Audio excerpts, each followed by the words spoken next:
Yun, kung hindi ka rider ay yan ang mga senyasa ng mga group rider, no?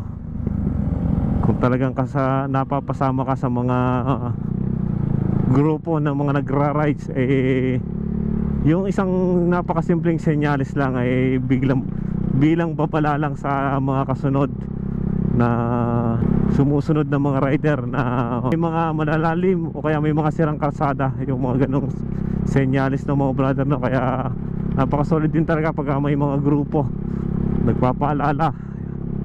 Yan, yan, off-road naman. Off-road gaming.